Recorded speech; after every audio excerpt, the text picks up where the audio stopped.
Hello friends, welcome to Raji's food corner. இன்றைக்கி நம்ம கிச்சனில் செய்ய போகிறது தக்காளி ஊறுகாய். இந்த ஊறுகாவை நீங்கள் ஒரு வாட்டி செஞ்சிங்கன்னா நீங்கள் 6 மாதம் ஈஸியாக ஸ்டோர் பண்ணி சாப்பிட்லாம். எல்லா டிப்ஸும் நான் இந்த வீடியோவில் உங்களுக்கு ஷேர் பண்ணியிருக்கேன். வீடியோவை எண்டு வரைக்கும் பாருங்கள். வாங்க எப்படி செய்யணும்னு பார்க்கலாம். இன்றைக்கி நான் 1 கிலோ அளவுக்கு ஊறுகாய் செய்ய போகிறேன். நல்லா இந்த மாதிரி ரெட்டாக நாட்டு தக்காளியாக பார்த்து வாங்குங்க. ஊறுகாய் செய்கிறதுக்கு முன்னாடி இது நல்லா கழுவிட்டு ஒரு தக்காளியாக நல்லா தொடச்சி விடுங்க.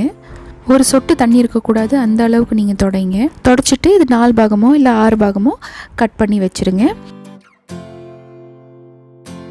பாருங்கள், நான் இந்த மாதிரி கட் பண்ணி வச்சுருக்கேன். இப்போ 1 கிலோ தக்காளிக்கு 50 கிராம் புளி தேவைப்படும். புளி வந்து சுத்தமான புது புளி கிடைக்கும்ல, அது வாங்குங்க. இது கொஞ்சம் போட்டாவே நல்லா புளிப்பாக இருக்கும். அதுவும் இல்லாமல் நம்மளோட ஊறுகாயோட நிறம் மாறாது. இப்போ மீடியம் தீயில் பேன் வச்சாச்சு. இப்போ கட் பண்ணி வச்ச 1 கிலோ தக்காளியை சேர்த்துடலாம். எண்ணெய் எதுவுமே சேர்க்க வேண்டாம், டைரெக்டாகவே நம்ம தக்காளியை சேர்த்துடலாம். இப்போ 50 கிராம் புளி வச்சுருந்தோம்ல, அதுவும் சேர்த்துட்றேன்.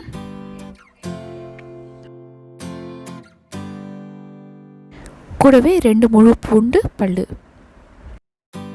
1 துண்டு இஞ்சி, பாருங்கள் இந்த அளவுக்கு. இதோ நான் கட் பண்ணி சேர்த்துடுறேன். இப்போ இதெல்லாம் நல்லா மிக்ஸ் பண்ணிடலாம். மிக்ஸ் பண்ணிவிட்டு மூடி போடாமல் இது வேக விடணும். நம்ம ஊறுகாவை நிறைய நாள் ஸ்டோர் பண்ணி சாப்பிட்ணுன்னா நம்ம சுத்தமாகவே தண்ணி ஊற்றக்கூடாது. அதே மாதிரி மூடி போட்டிங்கன்னா மூடியில் ஆவி பட்டு அந்த ஆவி வந்து தண்ணியாக வடிஞ்சு நம்ம தக்காளியில் போய் மிக்ஸ் ஆயிரும். இப்படி செஞ்சால் தக்காளி சீக்கிரமாகவே வெந்துடும். ஆனால் நம்ம ஊறுகாய் வந்து நிறைய நாள் வைக்க முடியாது. அதனால மூடியும் போடாதீங்க, எந்த எக்ஸ்ட்ரா தண்ணியும் ஊற்றாதீங்க. இது நல்லா வேகிறதுக்கு மீடியம் தீயில் ஒரு 20லேருந்து 25 நிமிஷம் ஆகும். அடி பிடிக்காத மாதிரி நடுவில் கலக்கி விட்டுனே இருங்க. 20 நிமிஷம் ஆயிடுச்சு. தக்காளி நல்லா வெந்துடுச்சு.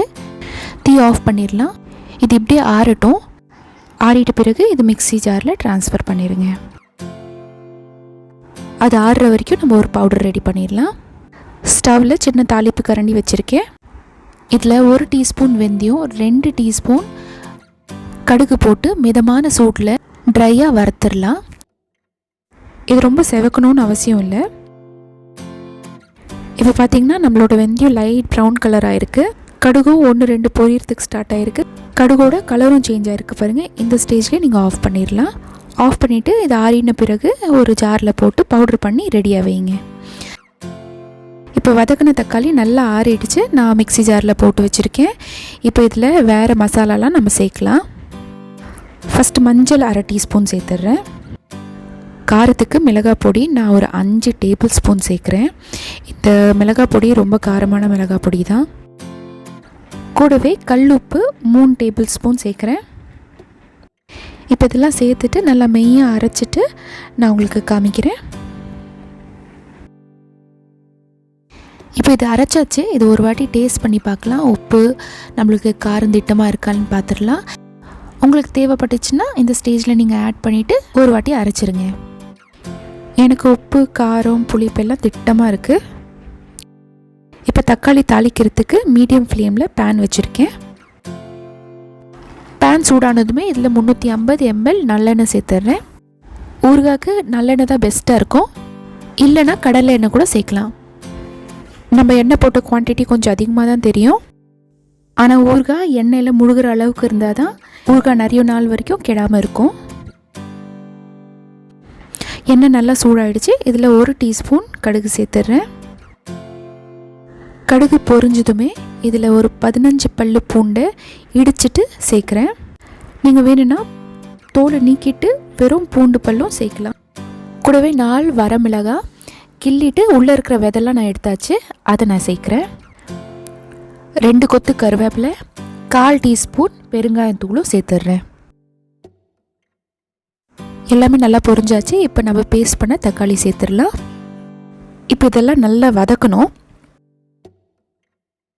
இப்போ பார்த்திங்கன்னா ஸ்டார்டிங்கில் எண்ணெய் நிறைய இருக்கிற மாதிரி தெரியும், எண்ணெயிலேயே நல்லா ஃப்ரை ஆகிற மாதிரி தெரியும். ஆனால் நீங்கள் இந்த மாதிரி கலக்க நம்ம போட்ட பேஸ்ட்டு ஃபுல்லாகவே எண்ணெய் உறிஞ்சிரும். எல்லாம் நல்லா மிக்ஸ் ஆகிற வரைக்கும் கைவிடாமல் இந்த மாதிரி கலக்கினேருங்க. பாருங்கள், இப்போ 1 நிமிஷமாக நான் கலக்கின்னு இருக்கேன். கலக்க அந்த எண்ணெய் போட்ட மாதிரியே தெரியல.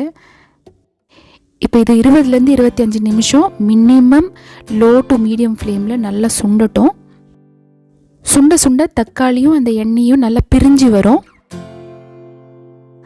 ஸ்டார்டிங்கில் தக்காளி பேஸ்ட் போடும் போது இந்த தக்காளி வந்து பயங்கரமாக தெளிக்கும். அந்த டைமில் கொஞ்சம் பார்த்து கவனமாக செய்யுங்க. தெளிக்குதுன்னு சொல்லிவிட்டு நீங்கள் மூடி போட்டுறாதீங்க.